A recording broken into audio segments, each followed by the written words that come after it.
Hi, எல்லாருக்கும் வணக்கம். நான் உங்கள் எல்வின் வேணு பேசுகிறேன்.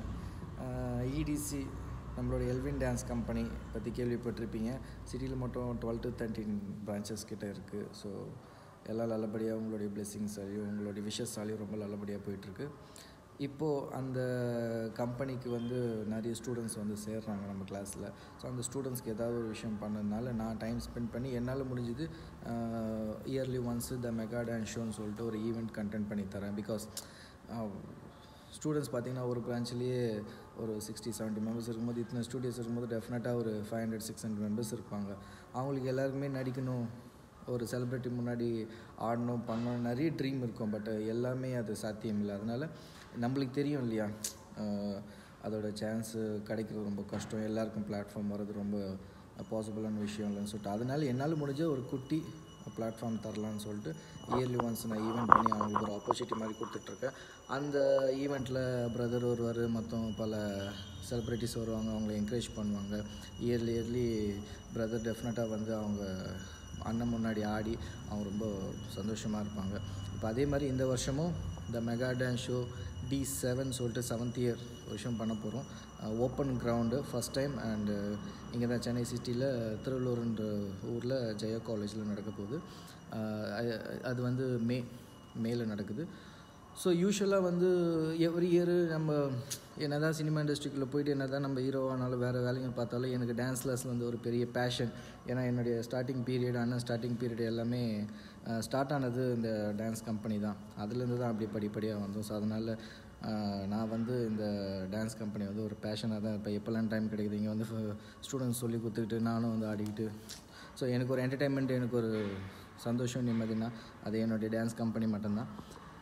Other then okay, next step என்ன பண்ணலாம்? ஓகே, எல்லாருமே யூஸ்வலாக வருஷமான ஈவெண்ட் பண்ணுறது, டிக்கெட் போடுறது, சேல் பண்ணுறது, அதை ஸ்பான்சர் பண்ணுறது, ஓகே ஃபைன். இதை விட கொஞ்சம் நம்ம ஏதாவது வேறு விஷயமா பசங்களுக்கு எதாவது பண்ணணும்னு நினச்சி ஒரு காம்படிஷன் மாதிரி ஒரு விஷயம் பிளான் பண்ணேன். Only for the etc students. ஏன்னா அவுட்டர்ஸ் வந்துட்டாங்கன்னா நிறைய சமாளிக்க முடியாதனால ஒன்லி இடிசி ஸ்டூடெண்ட்ஸ்க்கு மட்டும் ஒரு காம்படிஷன், ஜிஜே ஆஃப் த இயர்னு சொல்லிட்டு, genius junior full form, GJ of the இயர்னு சொல்லிட்டு ஒரு ஈவெண்ட் பண்ண போகிறேன். அந்த ஈவெண்ட்டு என்ன நீங்கள் பண்ணணுன்னா, ஒன்லி இடிசி மெம்பர் இருக்கவங்க மட்டும்தான், மெம்பர்ஷிப் இருக்கவங்க மட்டும்தான் இந்த வாய்ப்பு. ஜஸ்ட்டு ஒரு 500 கொடுத்து அப்ளிகேஷன் ஃபார்ம் ஃபில்அப் பண்ணிக்கிங்க, உள்ளே வாங்க. இந்த மந்த்லேருந்து ஸ்டார்ட் ஆகுது. எவ்ரி மந்த் ஆஃப் த எண்டில் உங்களுக்கு ஒரு ரவுண்ட் நடக்கும். First round, quarter finals, semifinals and finals. அந்த ஃபைனல்ஸில் யார் ஜெயிக்கிறாங்களோ அவங்க தான் போயிட்டு அந்த D7 the big stage, D7 Lawrence sir முன்னாடியும் என் முன்னாடியும் மற்ற செலிப்ரிட்டிஸ் முன்னாடியும் பல ஃபேன்ஸ் முன்னாடி, ஆடியன்ஸ் முன்னாடி நீங்கள் சோலோவாக ஆடுறதுக்கு உண்டான ஒரு வாய்ப்பு உங்களுக்கு நான் அமைச்சு தரப்போகிறேன். ஸோ அதுக்கெல்லாம் நீங்கள் என்ன பண்ணணுன்னா, ஒரு 2 minutes சாங் மட்டும் கம்போஸ் பண்ணிக்கிட்டு இந்த ரவுண்ட்ஸ்லாம் அட்டன் பண்ணுங்கள். அப்ளிகேஷன் ஃபார்மு எல்லாம் இடிசி டான்ஸ் கம்பெனியில் இருக்குது. நீங்கள் இது வெளியே வச்சு கோரியோகிராஃபர்ஸ் வெளியே யாராவது வச்சு நீங்கள் கூட ப்ராக்டிஸ் பண்ணிட்டு அட்டன் பண்ணலாம். அப்படி இல்லைன்னா இடிசிக்குள்ளேயே சில அசிஸ்டன்ஸ் இருக்காங்க, அவங்கக்கிட்ட கூட நீங்கள் டைமிங்லாம் செட் பண்ணிக்கிட்டு என்ன ஏதுன்னு ஆஃபீஸில் கன்சல்ட் பண்ணிக்கிட்டு நீங்கள் அவங்கக்கிட்ட கற்றுக்கிட்டும் ஆடலாம். பட் எனக்கு தெரிஞ்ச வரைக்கும் உங்களுடைய ஓன் ஸ்டைல், ஓன் டான்ஸ் இருந்து நீங்கள் எஃபெக்ட் போட்டு நீங்கள் ஆடினீங்கன்னா அது எனக்கு சந்தோஷம், அதுதான் எனக்கு பெருமை. ஏன்னா உங்களுடைய டேலண்ட் உங்களுக்கு தெரியணும். மறுபடியும் அசிஸ்டன்ஸுங்களே சொல்லிக் கொடுத்து அவங்களே நீங்கள் ஆடுறது என்னவோ உங்களுடைய டேலண்ட்டு வெளியே வரும், பட் முழுமையாக வருமானு தெரியாது. ஸோ அதனால் செல்ஃபாக நீங்களே ட்ரை பண்ணுங்கள். First round and quarter final, semifinal, ஃபைனல்ஸில் யார் ஜெயிக்கிறீங்களோ அவங்க தான் சோலோவாக அந்த ஸ்டேஜில் ராதன் சார் முன்னாடி ஆட போகிறீங்க. ஸோ இதுதான் நான் சொல்ல வந்தது. ரெண்டாவது ஒரு விஷயம் என்னென்னா, இப்போது நிறைய பேர் காசு இருக்குது, ஒரு 1000 ரூபா 2000 ரூபா ஃபீஸ் கட்டிட்டு ஜாயின் பண்ணுறாங்க. நிறைய பேர் பணம் அதிகமாக இருக்கவங்க 5000 ரூபா 10000 ரூபா கூட கட்டிட்டு ஸ்பெஷலாக ஆடுறாங்க. பட் ஆனால் சம் ஃபேன்ஸ் ஃபங்க்ஷன்ஸ்லாம் நான் போகும்போது பார்த்திங்கன்னா, இந்த ஸ்லம்மில் இருப்பாங்களே, அந்த கஷ்டப்படுற பசங்களாம், லைக் ட்ரெஸ்ஸு கூட சரியாக போட முடியாது, ஒரு டவுசர்லாம் கிழிஞ்சு போயிருக்கும். அவங்களாம் ஆனால் நான் எனக்கும் டான்ஸ் சொல்லி கொடுக்குறீங்களான்னு சொல்லி நிறைய இடத்துக்கு போகும்போதெல்லாம் அப்படியே கேட்பாங்க. ரெண்டாவது என்னுடைய ஈவெண்ட் நடக்கும் போது, இந்த சில ஈவெண்ட்டுக்கெலாம் நான் போகும்போதையும் என் பசங்களெல்லாம் டிப்டாப்பாக ட்ரெஸ்ஸெல்லாம் போட்டுட்டு ஸ்டேஜில் ஆடும்போது அப்படியே ரைட் லெஃப்ட்டில் பார்த்தோன்னா நான் இந்த கஷ்டப்படுற பசங்களை வாயத்தண்டு அப்படியே பார்த்துட்ருப்பாங்க.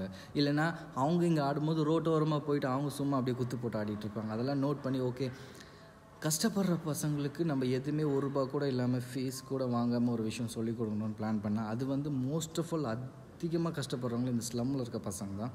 ஸோ அதனால் நான் என்ன பிளான் பண்ணியிருக்கேன்னா, எவ்ரி ஸ்லம்ஸ் நான் வந்து செலக்ட் பண்ணி போயிட்டு அங்கே இருக்க குழந்தைங்கள 30 பேர் 40 பேர் செலக்ட் பண்ணி உங்கள் ஏரியாவுக்கு வந்து உங்கள் இடத்துலையும் உங்கள் குழந்தைங்களுக்கு நான் சொல்லித்தரலான்னு பிளான் பண்ணியிருக்கேன். அந்த சொல்லித்தரந்து அவங்களையும் அழகாக ட்ரெஸ் பண்ணி அழகாக மேக்கப் பண்ணி அவங்களையும் அந்த மேடையில் ஏறி ஆட வைக்க போகிறேன் லாரன்ஸ் சார் முன்னாடி. இதுக்கு நீங்கள் பண்ண வேண்டியதுலாம் ஒரே ஒரு விஷயம் தான். எல்வின் டான்ஸ் கம்பெனியை காண்டாக்ட் பண்ணுங்கள். எந்த ஏரியான்னு சொல்லிட்டு நீங்களே சொல்லுங்கள். இந்த ஏரியாவில் இத்தனை பசங்க இருக்காங்க, நீங்கள் ஜஸ்ட் எனக்கு ஒரு இன்ஃபர்மேஷன் கொடுங்க. அந்த ஏரியாவுக்கு நானே வரேன். ஒரு 20-30 பேர் குழந்தைங்களை செலக்ட் பண்ணுறேன். அந்த ஏரியாவில் ஏதாவது ஒரு ஸ்கூலோ கிரவுண்டோ இல்லைனா ஒரு மொட்டை மாடியோ ஏதாவது ஒரு பிளேஸ் எங்களுக்கு அமைச்சு கொடுத்தீங்கன்னா, நீங்கள் எங்கள் ஸ்டூடியோவுக்கு கஷ்டப்பட்டு வந்து பஸ் செலவு பண்ணி அதெல்லாம் வேண்டாம். உங்கள் ஏரியாவுக்கு நாங்கள் வந்து உங்கள் பசங்களுக்கு சொல்லி கொடுத்து, பசங்களாக இருக்கட்டும், குழந்தைங்களாக இருக்கட்டும், பெரியவங்களாக இருக்கட்டும், லேடிஸ் யாராக இருந்தாலும் பரவாயில்ல, யாரெல்லாம் இன்ட்ரெஸ்ட் இருக்கோ என்கிட்ட சொன்னீங்கன்னா அந்த ஏரியாவுக்கு வந்து நாங்களே சொல்லி கொடுத்து உங்களை அழகுப்படுத்தி உங்களுடைய டேலண்ட்டை வெளியே கொண்டு வரது அது என்னுடைய கடமை.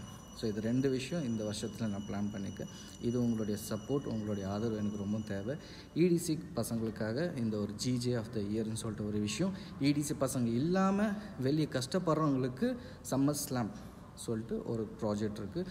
இந்த 2 ப்ராஜெக்ட்டுக்கும் ஃபுல் டீட்டெயில்ஸ் வேணும்னா இடிசி ஆஃபீஸ் காண்டாக்ட் பண்ணுங்கள். ஃபுல் டீட்டெயில்ஸ் உங்களுக்கு கொடுப்பாங்க. So all the very best. நான் உங்களுக்காக காத்துட்ருக்கேன். டெஃபினட்டாக கால் பண்ணுங்கள். நான் உங்கள் ஏரியாவுக்கு வந்து சொல்லி கொடுத்து நான் உங்கள் கூட ஆடுறது நான் ரொம்ப பெருமைப்படுறேன்.